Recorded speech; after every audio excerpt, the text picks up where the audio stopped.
어, 3주차 3강의를 시작하겠습니다. 국제 및 국내 해운 관련 조직에 대해서 소개하겠습니다. 먼저 해운 관련해서 뭐 최고의 어떤 권위 있는 기관 하면 국제해사기구 IMO가 있습니다. 그 IMO는 유엔 산하 12번째 전문 기구입니다. 해상 안전, 또 효율적인 항해 및 선박으로부터의 오염 방지를 위해 모든 해운 국가가 준수하도록 하는 국제적인 기준과 규정을 개발 시행하기 위해 설립되었습니다.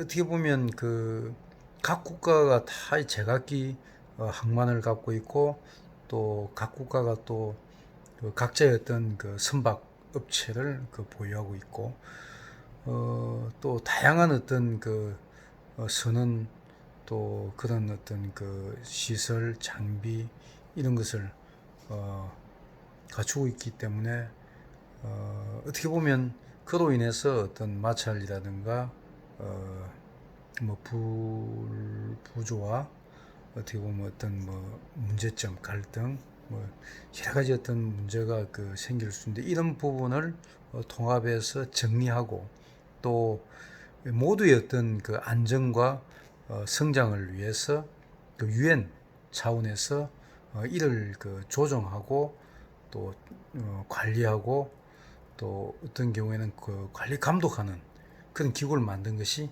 IMO입니다. 그래서 바다 관련해서 최고의 어떤 권위 있는 기구고, 여기서 보면 전 세계 어떤 항만은 어떻게 해서 어떤 시설을 갖춰야 되고, 또 어떤 시스템으로 출입항 선박을 관리해야 된다 하는 그런 규정을 만들고, 또 어떤 해상 선박은 어떤 안전성을 갖춰야 된다. 그래서 그런 문제, 또 어떤 선박 해운으로 인해서 생기는 어떤 해상 오염 문제를 사전에 예방하기 위해서 이런 어떤 여러 가지 어떤 그에 맞는 어떤 적합한 규정을 준수해야 된다. 이렇게 그 규정을 만들고 또 관리 감독하는 기구입니다. 통상 이런 국제회사 기구의 이런 규정을 지키지 않고, 또 국제회사 기구의 관리 감독을 받지 않는 경우에는 각 국가에서는 이를 음, 어, 제재를 이렇게 합니다. 불이익을 줍니다. 그래서 예를 들면 IMO에서 정한 어떤 규정을 준수하지 못한 그런 항만에서 오는 선박에 대해서는 각 국가가 좀 더 입항을 뭐 부도하지는 않습니다만은, 거기에 대해서는 상당한 어떤 제재를 가합니다. 그래서 좀 더 엄격하게 입국 어떤 검사를 한다든가, 이런 부분을, 또 어떤 선박이 이런 IMO 규정을 충족하지 못한 시설을 가지고 운항할 경우에는 그 선박에 대해서는 자국의 어떤 입항을 허가하지 않는, 예를 들면 어떤 IMO 규정에는 원유라든가 이런 또뭐 이런 부분의 이 위험물, 또 해상 사고가 났을 때 굉장히 오염, 해양 오염을 굉장히 이렇게 많이 이렇게 야기할 수 있는 이런 어떤 그런 그에 대한 방지 어떤 예방 차원의 시설 규정을 어, 지키지 않고, 그런 어떤 규정을 충족하지 못한 선박의 경우에 만일 입항했을 때 사고 발생의 어떤 문제 소지가 있을 수가 있지 않습니까? 그래서 이런 경우, 그래서 IMO는 충분히 협의하고 토의하고 전문가들 이 집단 간의 어떤 이 연구, 이런 고민을 통해서 이렇게 규정을 만들고, 특히 그 안전 쪽이라든가 그다음에 그 어떤 해양 그 오염 방지 또 효율적인 어떤 그 운항 어떤 그 운항 체계 뭐 이런 쪽에 그 이게 부합하는 그 이를 위한 어떤 국제적인 기준 이걸 이렇게 IMO에서 제정을 이렇게 해서 또 반드시 시행을 시키고 이를 하지 않은 국가에 대해서는 각 국가에서 제재를 가하게끔 그렇게 이렇게 하고 있습니다. 어떻게 보면 그 바다에 굉장히 그 영향을 갖고 있는 그 국제회사 기구인데 여기에 그 사무총장 우리가 유엔 사무총장 그 우리 반기문 사무총장님을 우리가 이렇게 배출했지 않습니까? 국제회사 기구의 사무총장도 저희 우리 국내인입니다. 그 임기택 그 사무총장이라고 해양수산부 뭐 이런 쪽에 계속 근무를 하다가 그 부산항만공사 사장도 했고 그 사장 그 끝나는 시기에 마침 그 국제회사기구 IMO 사무총장을 뽑는 그런 그 시기가 되어가지고 이에 이제 그 임기택 그 씨가 응모를 해서 이렇게 그 사무총장으로 이렇게 선정이 됐습니다. 그 임기택 그 사무총장은 그 이전에 그 해양수산부, 뭐 국토해양부 이런 저 공무원 시기에 그 IMO 파견 근무를 한 또 이력이 있어가지고 여러 가지 어떤 그런 능력을 인정받아가지고 됐고 상당히 우리가 반기문 그 사무총장, 유엔 사무총장이어서 가장 그 경사스러운 국제기구 어떤 그 최고 수장이었던 반열에 이렇게 올라간 그 굉장히 경사스러운 케이스가 우리 그 IMO 사무총장 임기택 사무총장이 이렇게 선정된 겁니다. 그 임기택 총장은 2016년 1월달 임명이 돼가지고 그 7년 임기입니다. 그래서 2023년 12월 31일까지 이렇게 근무하는 것으로 되어 있고 상당히 그 우리 국가 우리 그 한국 우리 저 해운 쪽에도 굉장히 그 도움이 되는 굉장히 좋은 어떤 그 사례인 것 같습니다. 다음은 그 국제회사 기구가 있고 다음에 그 한국 선주협회가 있습니다. 선주협회는 그 선주 이게 배 주인이죠. 이 선주들 간의 어떤 그 모임인데 우리 뭐 저 기업인들 그 뭐 상공회의소나 뭐 경제인 단체 같이 이런 그 선주의 어떤 그 그런 그 자기들 어떤 그 이익이나 어떤 그 그런 저 의견을 갖다가 이렇게 반영시키기 위해서 이렇게 결성한 조직입니다. 그 우리나라 그 외황 그게 저 외국을 이렇게 왔다 갔다 하는 그 선박 회사들의 그 이익 단체고 해운사 근익 정진하고 우리 그 외항 해운업의 경제적 사회적 지위 향상과 국제적 활동을 촉진하며 건전한 그 발전을 도모함을 그 목적으로 설립되었습니다. 해서 선주협회도 상당히 그 영향력을 갖고 있는 그 뭐 업체 아니 그 이익 단체입니다. 다음은 한국 해운조합이 있습니다. 외국 나가는 이런 선박 주인들 그 선주들 그 모임이 한국 선주협회면 이 내항 외국에 나가는 선박이 아니고 국내항과 국내항을 운항하는 이런 내항 해운업자의 이익을 대변하는 단체가 한국 해운조합이 있습니다.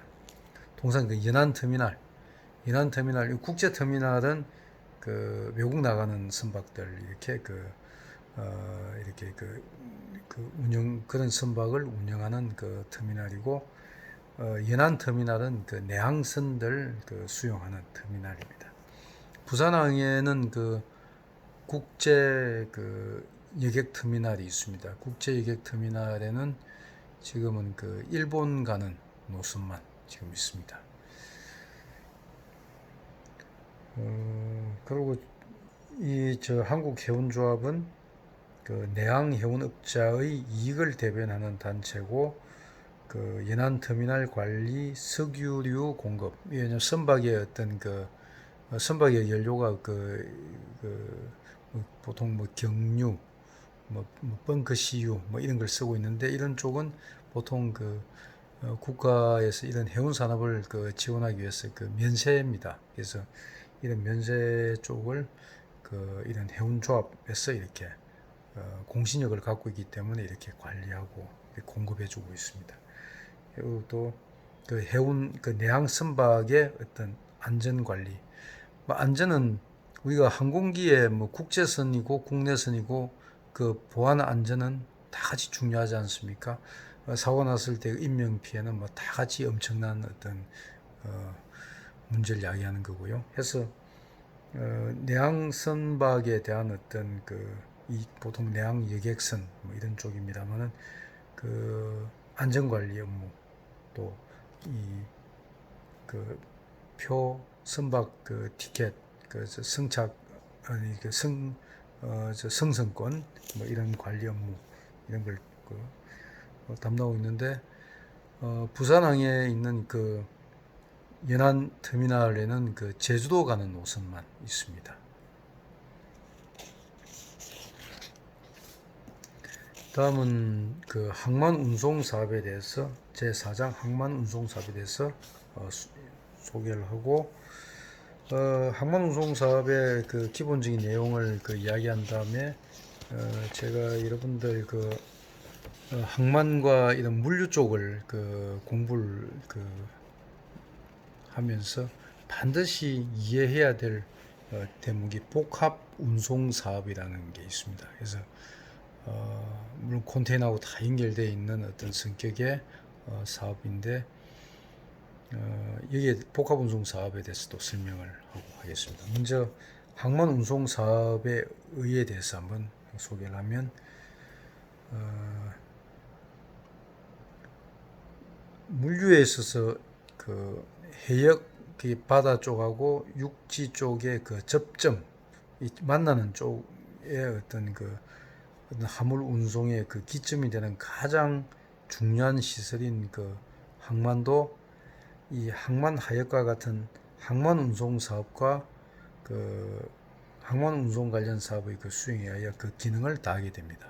그래서 예를 들면 좋은 어떤 항만이 있고 또 굉장히 규모 있는 선박을 수용할 수 있는 또 그런 어떤 시설, 또 거기에 그런 대형 어떤 그게 부합되는 선박, 대형 선박이 컨테이너선이 이렇게 입항을 해도 그 이후에 그걸 받쳐주고 스포트하는 어떤 기능, 그 부분이 없으면 무의미하지 않습니까? 그런 기능이 항만 운송 사업입니다. 선박에서 일단 부산항에 도착한 화물을 항만 당국에서 하역을 했지 않습니까? 하역된 그 이후에 운송을 담당하는 부분이 항만 운송 사업입니다. 항만 운송 사업이 있고, 항만 운송 그 자체 운송하는 있고, 그다음에 또 관련된 항만 운송 관련 사업은 항만 운송 사업법이라는 행정법규에서 정의되고, 이 법에 따라 사업이 수행됩니다. 여러분들 현장 나중에 이제 졸업하고 현장에 나가면 항상 어떤 이런 현장에서 접하게 되는 것이 관련 어떤 규정, 그냥 임의대로 이렇게 정해지고 움직이는 게 아니고, 많은 사람의 어떤 의견이 모아진 또 현장의 어떤 내용이 반영된 관련 법이 있습니다. 각 분야마다 법이 있습니다. 그러면 가서 우선 항만 쪽에 가면 이런 항만 운송하면 항만 운송 사업법에 대해서 이렇게 기본 지식을 이렇게 이제 갖춰야 되고,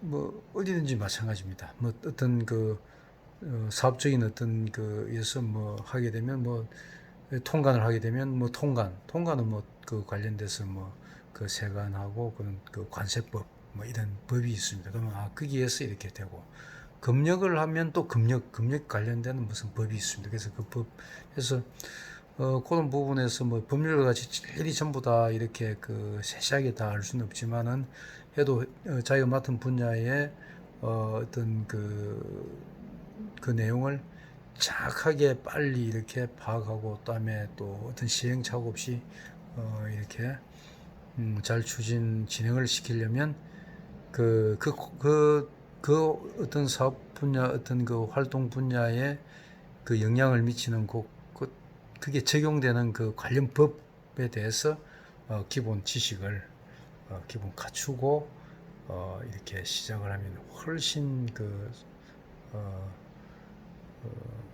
좀 더 신속하게 그 업무 파악도 되고 잘 어떤 그 좋은 결과를 갖다가 얻을 수가 있습니다.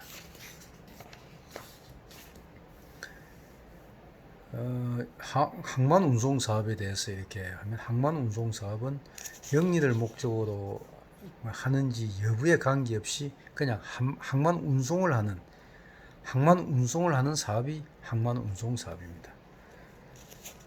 항만 운송 사업은 항만 하역 사업, 하역은 배에 실은 걸 이렇게 그 육지에 이제 내리고 있는 이게 사업입니다. 그 다음에 금수 사업이 있습니다. 금수는 뭐냐면 보통 금수 금량이라고 합니다. 금수는 그 숫자가 맞는지 숫자 개수죠. 그 다음에 금량은 그 양이 맞는지, 그 다음에 감정은 그게 서류에 신고된 그 내용물이 맞는지, 이런 어떤 사업으로 이렇게 구분이 됩니다. 그래서 항만에 가면 단순하게 그냥 뭐 무조건 내리고 또 그걸 뭐 이렇게 그냥 단순하게 이렇게 뭐 이송만 시키고 이게 아니고 정확하게 하역해야 될 물건이 하게끔 이렇게 되면 그 하역된 물건이 신고된 어떤 그 내용과 양과 숫자와 어떤 그 성분이 동일한지 어떤 문제가 없는지 이런 부분을 반드시 이렇게 그 점검을 이렇게 하게끔 그 단계 검증을 이렇게 하게끔 이렇게 되어 있습니다. 그 항만 하역 사업은 선박을 이용하여 운송된 화물을 화주죠. 보통 화물주인 또는 선박 운항업자의 위탁을 받아 항만에서 선박 또는 화물주로부터 인수하거나 화물주 선박에게 인도하는 행위, 이게 항만 하역 사업입니다. 그래서 운송된 화물을 그 화주나 또 선박 운항업자의 선박 운항업자는 보통 그 선박 업체입니다. 이게 그 선박의 어떤 그 주인이죠. 선주. 그래서 선박 운항업자의 위탁을 받아서 선박이나 또 그 화주의 어떤 그 요청을 받아 항만에서 선박을 이렇게 인수하거나 또 이렇게 인도하는 거, 선박 쪽에 이렇게 주는 거. 그래서 실거나 내리거나. 그래서 금수 감정 금량 사업은 본선 원래 싣고 온 배 있지 않습니까? 대형 컨테이너선을 의미한다 보시면 됩니다. 이 본선의 안전과 수익에 직결되는 적재량을 이렇게 가름해주고 운임 및 항비 등의 산출 자료로 활용되며 클레임 등 문제 발생 시 운송 관계자의 책임 소재 규명과 직결되므로 공평, 신뢰를 요구하는 중요 업무입니다. 그래서 여기 금수, 감정, 금량 이런 거에 의해서 이 화물에 대해서 많은 관계자가 있습니다. 왜냐하면 수입하는 화주가 있고 또 보내는 수출하는 쪽이 있고 또 이에 대해서 관세를 갖다 부과하는 어떤 세관 쪽이 있고 또 그걸 실는 선박 업체가 있고 이런 쪽에서 어떤 정확한 양과 무게, 숫자, 부피, 무게, 그다음에 성분 그게 맞춰가지고 운임도 결정이 되고 그에 대해서 선적을 해야 될지 말아야 될지, 또 어떤 문제가 있는지 없는지 확인도 하고 검증을 다 할 수 있어야 되고, 또 그렇게 해야 됩니다. 만에 하나 위험한 화물을 이렇게 그 선박 내에 실른다고 할 경우에는 우선은 선박의 어떤 안전에 굉장히 뭐 인화 물질이라든가 상당히 폭발성이 있다든가 굉장히 부패해서 나중에 보면 여타 컨테이너까지 오염시킬 수 있는 이런 화물 같으면 사전에 걸러내서 그 선박에 실지 못하게 해야 됩니다. 그리고 또 신고된 내용하고 달리 위험도가 선박에 싣지 못하게 금지시킬 정도까지는 아니지만은 상당히 선박 입장에서 부담을 안고 운항해야 될 어떤 화물이 있을 수가 있습니다. 그런 화물에 대해서는 좀 더 운임을 받을 수밖에 없습니다. 그래서 그 받을 수 있는 그 기초가 실제 서류 신고된 거하고 이 실제 내용이 맞는지, 실제는 뭐 10톤이라고 그 1톤이라고 그 신고를 했는데 서류에 신고되어 있는데 실제 무게는 뭐 한 2톤이 된다. 그러면 뭔가 문제가 있는 거 아닙니까? 그 해운 업체 선박 쪽에서도 좀 더 많은 그 운임을 다시 요구할 수밖에 없고, 또 그런 부분이 돼야 이 항상 무게 중심이 선박의 안전하고 또 연결됩니다. 그래서 모든 데이터가 컴퓨터에 입력이 돼서 좌우 상 이렇게 앞뒤 중량의 어떤 밸런스를 유지하게끔 이렇게 할 건데, 이게 서류상에는 1톤인데 원래는 뭐 3톤이면 그만큼 2톤만큼은 이 반영이 안 되는 겁니다. 선박 안전에. 그래서 이런저런 문제해서 사실 그런 어떤 그 선박 안전하고도 많이 문제가 되기 때문에 검수, 검량, 감정 이 사업은 굉장히 중요하다고 볼 수 있습니다. 그래서 항만에도 보면 단순하게 물건 보내고 뭐 단순하게 싣고 그냥 가고 또 그냥 그 도착한 물건 그냥 내리고 하는 게 아니고, 이런 그 뭔가 정확한 어떤 무역 경제 활동이 이루어지고 또 선박의 안전을 또 정확하게 지켜내기 위해서 이런 활동이 있다는 걸 여러분들 그 정도 아시면 좋겠습니다. 항만 운송 사업에 대해서 설명드립니다. 다음은 항만 운송 관련 사업입니다. 항만 운송은 항만 운송하는 그 자체 쪽에 항만 운송하는 거하고 검량, 검수, 또 감정이었습니다. 근데 항만 운송 관련 사업은 항만에서 선박의 물품이나 이런 영물을 제공하는 그 항만 용역업, 여기 물품 공급업, 선박 급유업, 컨테이너 수리업 등입니다. 그래서 직접 약간 간접적으로 이렇게 그 항만 운송을 지원하는 사업입니다. 여기에는 항만 용역업은 그 항만을 갖다 이렇게 어쨌든 그 화물을 싣고 내리고 하는 과정에서 클레인을 갖다가 이렇게 이렇게 지원을 하고 그렇게 다양한 어떤 노무 인력이 투입이 될 수가 있습니다. 왜냐하면 거기에는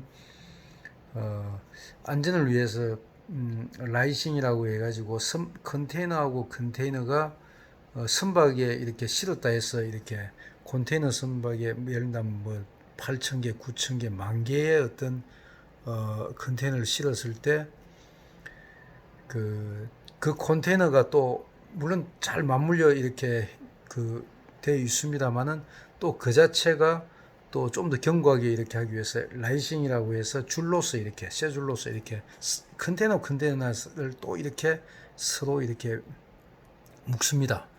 이런 그 활동을 통해 가지고 그 운항 중에 어떤 그 컨테이너의 어떤 어떤 예를 들면 어떤 외부의 충격에 의해서 이렇게 뭔가 변동이 생기는 부분을 사전에 막아주는 라이싱 작업도 있고, 또 필요하면 이 선박이 컨테이너에 이렇게 이렇게 컨테이너 차량에 이렇게 하역을 했을 때 컨테이너가 컨테이너 차량에 정확하게 이렇게 해서 앉히고 앉은 상태에서 고정핀을 돌려서 이게 왜냐면 운행 중에 뭐 커브 길이나 이런 어떤 외부 어떤 충격에 의해서 이게 컨테이너가 전복될 수도 있지 않습니까? 그걸 막아주는 고정핀이 있습니다. 고정핀도 이렇게 돌리고 하는 그런 다양한 용역 인력이 이렇게 투입이 됩니다. 콘이라고 해서 하역할 때 이렇게 밑에 받쳐주는 이 부분에 그 부분도 제거를 해주고 하는 모든 게 그런 인력이 부두에 이렇게 종사자가 있습니다. 이런 용역업. 다음에 물품 공급업은 선박에 필요한 어떤 식료품이라든가 다양한 어떤 선원들이 한 일주일 또 한 달 이렇게 계속 선박 내에서 지낼 때 이렇게 사용되는 물품을 공급해주는 공급업. 다음에 선박 급유, 기름이 중요하죠. 연료. 보통 뭐 대형선은 벙커 CU를 보통 이렇게 많이 씁니다. 그다음에 컨테이너들 같은 경우도 이렇게 하다 보면 많이 이렇게 손상이 갑니다. 그럼 그걸 수리하는 컨테이너 수리업, 이런 것이 항만 운송 관련 사업입니다. 그다음 항만 용역업은 통선으로 본선과 육지 간의 연락을 중개하는 행위. 통선이라는 것은 통신병 통할 통입니다. 그래서 왜냐면 배가 이 부두에 접근하지 못하고 우선 선박이 오면 일단 부산항에 일정 부두 저희 부산 항역 내에 일정 구역에 일시 정차를 합니다. 그래서 거기서 다음 부두에 접안할 곳을 사전에 이제 정하기 전에 거기서 잠시 이렇게 대기하고 있다가 또 선석이 정해지면 거기에 이제 접안을 하는데, 통상 거기에 뭐 한 10시간, 뭐 많을 때는 이렇게 한 15시간 이렇게 이렇게 정박할 수도 있습니다. 잠시 대기할 수 있는데 그걸 묘박이라고 합니다. 이 묘박하는 과정에서는 거기 있는 선원들이 그냥 부산항에 도착을 했는데 한 2주에 걸쳐 항해를 해서 부산항에 도착을 했는데 또 이렇게 뭐 한 10시간을 또 선박 내에 이렇게 대기하고 있다는 것은 굉장히 좀 불편함을 많이 주는 대목이지 않습니까? 그 선원들도 결국은 집에 가정, 부산에 이렇게 가정이 있는 경우에는 또 집에서 이렇게 가족들하고도 이렇게 만나야 되고, 그래서 있는 묘박지에 있는 선박에 있는 선원들을 이렇게 태워가지고 육지까지 먼저 이렇게 선박의 부두에 접근하기 전에 먼저 선원들을 이렇게 이동시키는 선박이 통선입니다. 이런 통선하는 거, 다음에 경비하는 거, 이 정박 중에 본선을 경비하는 이런, 다음에 줄잡이라 해서 이 선박이 부두에 접안할 때 줄 이렇게 잡지 않습니까? 이 줄 해주고 하는 것도 어느 정도의 어떤 경험과 노하우가 있어야 됩니다. 그래서 그걸 잡아주는 줄잡이 역부, 이런 부분이 항만 용역업이고, 또 선박 청소, 오물 제거, 소독, 폐기물 수집 운반, 화물 고정, 칠 등 선박 간단한 수리 이런 하는 것이 항만 운송 관련 사업입니다. 다음에 물품 공급업이라는 것은 다양한 어떤 선박 운항에 필요한 물품, 주식이라는 것은 쌀이죠. 이런 주식, 부식, 반찬이죠. 하여튼 부식을 공급하고, 선박 침구류, 어떻게 보면 선원들이 24시간 그 안에서 먹고 자고 지내야 되기 때문에 이런 침구류 등을 세탁하는 사업. 또 선박 급유, 급유는 선박용 연료를 갖다가 이렇게 공급하는 사업입니다. 다음에 컨테이너 수리업, 이런 수리하는 사업. 이런 다양한 항만 운송 관련 사업이 있습니다. 그래서 이런 각 분야의 이런 어떤 역할, 이런 부분이 다 모여가지고 선박이 아주 안전하고 또 굉장히 어떻게 보면 굉장히 순조롭게 이렇게 화물을 하역하고 또 다음 그 기항지를 위해서 또 이렇게 출항을 할 수 있는 그런 것입니다.